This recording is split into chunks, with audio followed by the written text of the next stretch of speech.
জাতীয় হৃদরোগ ইনস্টিটিউটের হিমঘরে এ নিয়ে আরও বিস্তারিত জানাতে যুক্ত আছেন সহকর্মী গালিব ইবনে রিয়াজ। গালিব, মরদেহ তো হিমঘরে রাখা হয়েছে, এখন সেখানে কি কার্যক্রম চলছে আর পরে কি কি আনুষ্ঠানিকতা রয়েছে জানাবেন?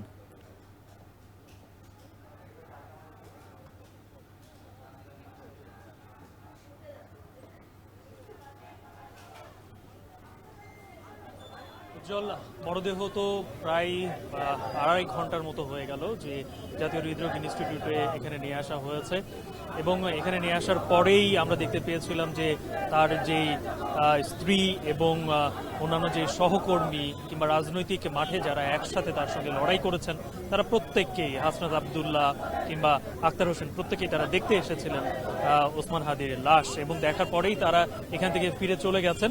এখানে খুব কড়া নিরাপত্তা ব্যবস্থা তখন থেকে নেওয়া হয়েছিল, যেটা এখন পর্যন্ত বিরাজমান রয়েছে।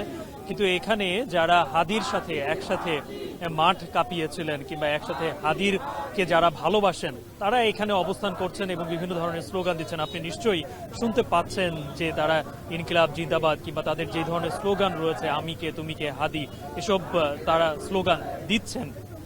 তো এই জায়গাটায়, এই মর্গে জাতীয় হৃদরোগ ইনস্টিটিউটে, সেখানে আজকে সারা রাত হাদির মরদেহ রাখা হবে এবং আগামীকাল, যেটি প্রধান উপদেষ্টার প্রেস উইং থেকে জানানো হয়েছে, যে দুপুর 2টায় মানিক মিয়া এভিনিউর দক্ষিণ প্লাজায়, মানে জাতীয় সংসদ ভবনের দক্ষিণ প্লাজায় এই হাদির জানাজা অনুষ্ঠিত হবে এবং সেখানেই সবাইকে সেই জানাজাতে অংশগ্রহণে করার জন্য বলা হয়েছে এবং সেখানে কিছু দিক নির্দেশনাও দেওয়া হয়েছে, যেমন ড্রোন উড়ানো যাবে না, এমনকি যারা জানাজায় যে শরিক হবেন তারা যেন ভারী ব্যাগ কিংবা এমন কিছু যেন বহন না করেন।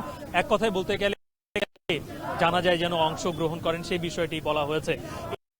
আর দাফন কোথায় হবে সেটি এখন পর্যন্ত প্রেস উইং থেকে আমরা কোনো বিস্তারিত কিছু জানতে পারিনি। তবে যেটি ইনকিলাব মঞ্চ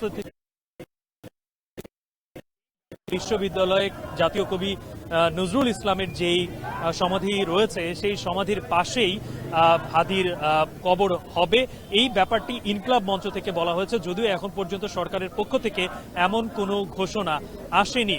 একটি বিষয় নিয়ে তারপরেও অনেক দ্বিধাদ্বন্দ্ব ছিল যে হাদির মরদেহ আসলে ঢাকা বিশ্ববিদ্যালয়ে নেওয়া হবে কিনা, যেহেতু আজকে শুরুতেই তার মরদেহ এয়ারপোর্ট থেকে ঢাকা বিশ্ববিদ্যালয়ে নেওয়ার কথা ছিল কেন্দ্রীয় মসজিদের সামনে, সেটি নেওয়া হয়নি।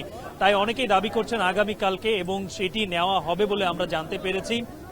অর্থাৎ পুরো বিষয়টিকে একটি কড়া নিরাপত্তার মধ্য দিয়ে যেন ওসমান হাদির মরদেহটা শেষ পর্যন্ত দাফন করা হয়, সেই বিষয়টি আসলে সরকার সব থেকে বিশেষভাবে নজরে রাখছে। উজ্জ্বল, এই ছিল আমার কাছ থেকে এই হৃদরোগ ইনস্টিটিউটের সামনে থেকে সর্বশেষ। গালিব ইবনে রিয়াজ জানাচ্ছিলেন বিস্তারিত।